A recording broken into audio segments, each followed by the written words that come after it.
ଏବେ ଆଞ୍ଚଳିକ ପାଣିପାଗ ବିଜ୍ଞାନ କେନ୍ଦ୍ର ପକ୍ଷରୁ ଏକ ବଡ଼ ଖବର ସାମ୍ନାକୁ ଆସିଛି। ତେବେ ବର୍ତ୍ତମାନ ଯାହା ସୂଚନା ମିଳିଛି, ଉତ୍ତର ଆନ୍ଧ୍ରପ୍ରଦେଶ, ଦକ୍ଷିଣ ଓଡ଼ିଶା ଉପକୂଳ, ପଶ୍ଚିମ କେନ୍ଦ୍ରୀୟ ଓ ସଂଲଗ୍ନ ଉତ୍ତର ପଶ୍ଚିମ ବଙ୍ଗୋପସାଗରରେ ଲଘୁଚାପ କ୍ଷେତ୍ର ସୃଷ୍ଟି ହୋଇଛି।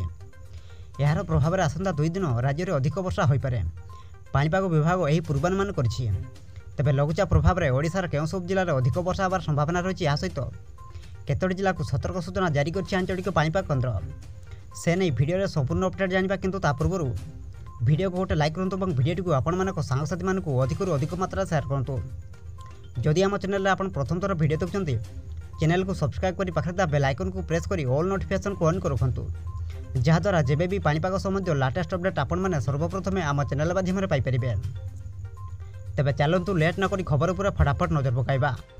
ପାଣିପାଗ ବିଭାଗର ପୂର୍ବାନୁମାନ କହୁଛି 26 ତାରିଖ ଅର୍ଥାତ୍ ଆଜି ମାଲକାନଗିରି, କୋରାପୁଟ, ନବରଙ୍ଗପୁର, କଳାହାଣ୍ଡି, ବଲାଙ୍ଗୀର ଓ ନୂଆପଡ଼ାର କିଛି ସ୍ଥାନରେ ପ୍ରବଳ ବର୍ଷା ହେବ। ଆଉ କିଛି ସ୍ଥାନରେ ଘଡ଼ଘଡ଼ି ସହ ବର୍ଷା ହେବ। 26 ତାରିଖ ଅର୍ଥାତ୍ ଆଜି ମାଲକାନଗିରି, କୋରାପୁଟରେ, ରାୟଗଡ଼ା, କଳାହାଣ୍ଡି, କନ୍ଧମାଳ ଓ ବଲାଙ୍ଗୀରରେ ପ୍ରବଳ ବର୍ଷା ସମ୍ଭାବନା ଅଛି। ଆଭ୍ୟନ୍ତରୀଣ ଓଡ଼ିଶା ଓ ଉପକୂଳ ଓଡ଼ିଶାର ବିଭିନ୍ନ ସ୍ଥାନରେ ମଧ୍ୟ ବର୍ଷା ହେବ ବୋଲି ପାଣିପାଗ ବିଭାଗ ଆକଳନ କରିଛି। ସେହିପରି ପ୍ରଫେସର ଡକ୍ଟର ସୁରେନ୍ଦ୍ରନାଥ ପଶୁପାଳକ ଆକଳନ କରି କହିଛନ୍ତି, ସୃଷ୍ଟି ହୋଇଥିବା ଲଘୁଚାପ ପ୍ରଭାବରେ ମଙ୍ଗଳବାର ସନ୍ଧ୍ୟାରେ ଦକ୍ଷିଣ ଓଡ଼ିଶା ଓ ସଂଲଗ୍ନ ଆନ୍ଧ୍ର ଉପକୂଳରେ ରହିଥିଲା। ଆସନ୍ତାକାଲି ସନ୍ଧ୍ୟା ବେଳକୁ ଏହା ଛତିଶଗଡ଼ ଉପରେ ରହିପାରେ। ଲଘୁଚାପ ପ୍ରଭାବରେ ଉପକୂଳରେ ସବୁଠୁ ଅଧିକ ବର୍ଷା ହେବ। ଆସନ୍ତା 3 ଦିନରେ ମୋଟ ବର୍ଷା ପରିମାଣ 60ରୁ 70 ମିଲିମିଟର ରହିବ। ଭଦ୍ରକ, ବାଲେଶ୍ୱର ଓ ସଂଲଗ୍ନ ଅଞ୍ଚଳରେ ମଧ୍ୟମରୁ ପ୍ରବଳ ବର୍ଷା ହେବ। ଏହିସବୁ ସ୍ଥାନରେ 3 ଦିନରେ ମୋଟ 80 ମିଲିମିଟରରୁ ଅଧିକ ବର୍ଷା ହୋଇପାରେ। 27 ତାରିଖ ଯାଏଁ ବର୍ଷା ଜାରି ରହିବ। ଗଞ୍ଜାମ, ନୟାଗଡ଼, ଗଜପତି, କନ୍ଧମାଳ, ମାଲକାନଗିରି, କୋରାପୁଟ ଓ ରାୟଗଡ଼ାରେ ହାଲୁକାରୁ ମଧ୍ୟମ ଧରଣର ବର୍ଷା ହେବ ବୋଲି ଡକ୍ଟର ପଶୁପାଳକ କହିଛନ୍ତି। 3 ଦିନ ମଧ୍ୟରେ 25ରୁ 30 ମିଲିମିଟର ବର୍ଷା ହୋଇପାରେ। ଏହି ଲଘୁଚାପ ଓଡ଼ିଶା, ଛତିଶଗଡ଼, ମଧ୍ୟପ୍ରଦେଶ, ଉତ୍ତରପ୍ରଦେଶ ଦେଇ ଅତିକ୍ରମ କରିବ।